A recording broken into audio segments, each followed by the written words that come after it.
ছোট্ট সাহাবী বশীর ইবনে খুবার রাদিয়াল্লাহু তাআলা নবীজির দরবারে এসে হাজির।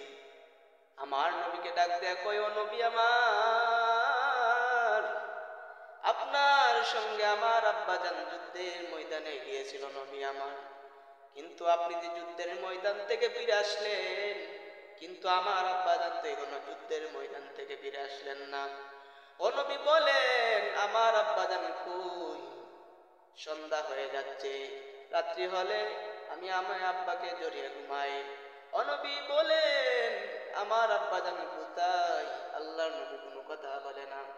মাথা মুবারকটা নিচের দিকে রেখিয়া মালিককে ডাক দিয়ে কই, মালিক, 6 বৎসরের বাচ্চাকে কেমনে বলবি তার আব্বাজান দিয়ে আমার ডাকে সাড়া দিয়া কাফের বেঈমানদের সঙ্গে যুদ্ধ করিয়া ইসলামের জন্য শাহাদাত বরণ করিয়া আল্লাহর তৈরি জান্নাত চলে গেছেন, তার আব্বাকে কেমনে এখন জান্নাত থেকে এনে দেই?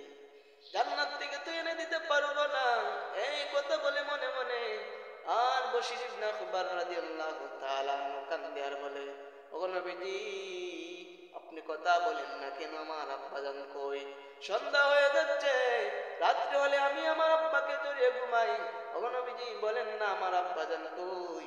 এমনি বশীর ইবনে খুবার রাদিয়াল্লাহু তাআলা বলেন, ওগো নবীজি, সন্ধ্যা হয়ে যাচ্ছে, কার কাছে যাব? আমার যে মা নাই, যদি আমার মা থাকতো মার কাছে চলে যেতাম, যদি ভাই থাকতো ভাইয়ের কাছে চলে যেতাম। মাও নাই, ভাইও নাই, আর প্রতিবেশীও কেউ নাই, আমি এখন কার কাছে যাব? আল্লাহর নবী ডাক দেন কই, বশীর ইবনে খুবার, তোর আব্বাজান আমার ডাকে সাড়া দিয়া কাফের বেঈমানদের সঙ্গে যুদ্ধ করিয়া ইসলামের জন্য শাহাদাত বরণ করিয়া আল্লাহর তৈরি জান্নাতে চলে গেছে। এমনি বশীর ইবনে খুবার রাদিয়াল্লাহু তাআলা নবীজির কদম মুবারকে ধরে কান্দে আর বলে, নবী আমার, আপনার ডাকে সাড়া দিয়া যাবে, যুদ্ধের ময়দানে যাবে গো, ইসলামের জন্য শাহাদাত বরণ করে।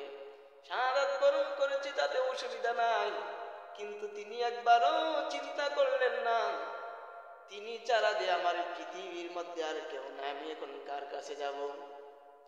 আমার যদি মা থাকতো আমি আমার মার কাছে চলে যেতাম, ভাই থাকতো ভাইয়ের কাছে চলে যেতাম, আমার মাও নাই, ভাইও নাই, কার কাছে যাব? সন্ধ্যা হয়ে যাচ্ছে, আমি কার কাছে এখন ঘুমাবো? আল্লাহর নবী ডাক দেয়া কই, বশীর ইবনে খুবার, কান্দিস না, কান্দিস না, তোর আব্বাকে জান্নাত থেকে তো এনে দিতে পারবো না, তোর কান্নায় আমার বুকে ভীষণ ব্যথা হয়, কান্দিস না, কান্দিস না। আমি মুহাম্মদ এই পৃথিবীর জমিনে যতদিন বেঁচে থাকবো রে, ততদিন আমি রাসূল তোর আব্বাজান হয়ে গেলাম।